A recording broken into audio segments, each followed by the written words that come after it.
what brought me to Islam is me trying to convince someone else to become a Christian. So we see how that turned out. So I was living in Hollywood at the time, and I was a production manager for like TV and film, music videos, this and that.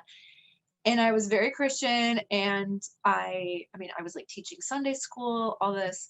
And there was a colleague of mine that worked on this HBO show with me, and he was Muslim.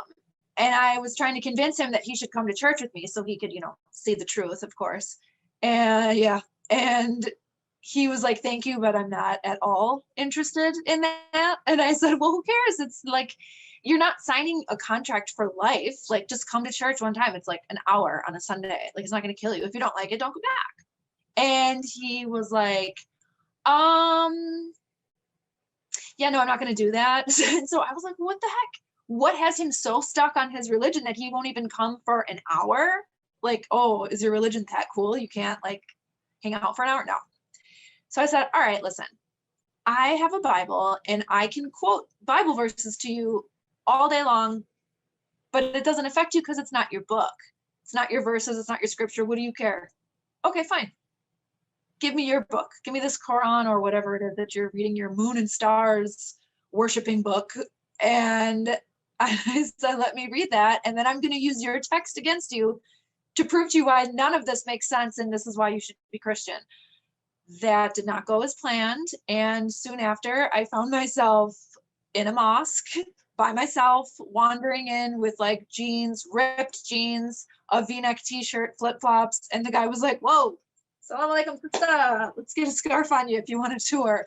So I was like, okay. And before I knew it, I was just blown away by the truth of this book that I was supposed to be using for research only.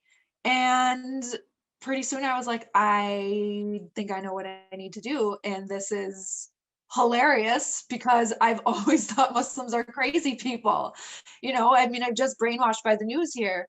And, I didn't know anything about it. I thought they were just doing some like ritual stuff and blah, blah, blah. I didn't know what was going on. And so when I start reading the Quran, I see all these questions that I've had in Christianity for so long. All of them were answered. And I'm like, wait a minute. You guys know about Adam and Eve? You guys know Moses too? What? These are our guys. I'm Christian. These are our dudes. Like, why are you like, you should know about this. How do you guys know? Well, I didn't realize how similar Islam is to Christianity.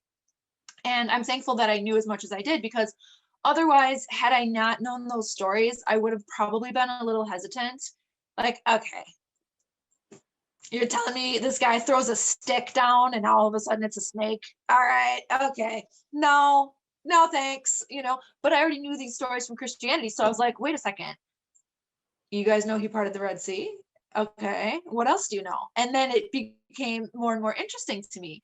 So after a while, I was just like inseparable with the Quran. I was just walking around everywhere. Like, I remember just walking all over LA, just walking like a crazed woman, maniac, with a big backpack on and my little Quran that was like this big. And I'm walking and I'm not even paying attention. I'm just reading. I'm flipping pages and I'm walking and I'm walking. I'm just trying to absorb every word. And then I was like, that's it. I gotta go. I gotta move. I gotta get out of here. I can't be here. And so I decided to do the obvious choice and sell everything I own, pack one suitcase, and buy a one-way ticket to Morocco. Makes sense. So I did that, and I didn't have a job. I didn't have family there, friends. I had nothing, no idea what I'm doing. I don't speak Arabic. I don't speak French, and no one there speaks English. Amazing. Good choice. I didn't really know what was going to happen, but I knew that I needed to make hijrah because I'm living in LA, and it's like, I'm like cruising Sunset Boulevard at night, like hanging with celebrities and living this like glamorous life that everyone wants that I could care less about.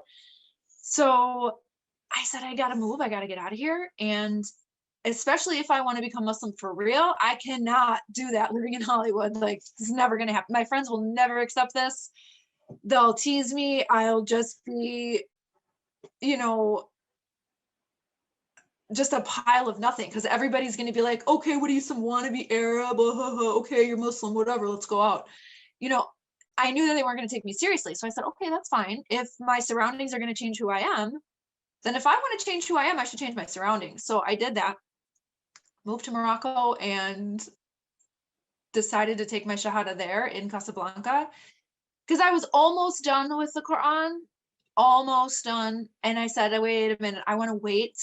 It took me like 2 weeks after I arrived to finish the rest of it, because I was like, everything makes sense, but I don't want to take the Shahada and become Muslim, because I know what a serious decision and life-changing statement that it is. You don't just like undo it and say, no, I was just kidding, I want to be Christian again. I knew that it was something very, very serious.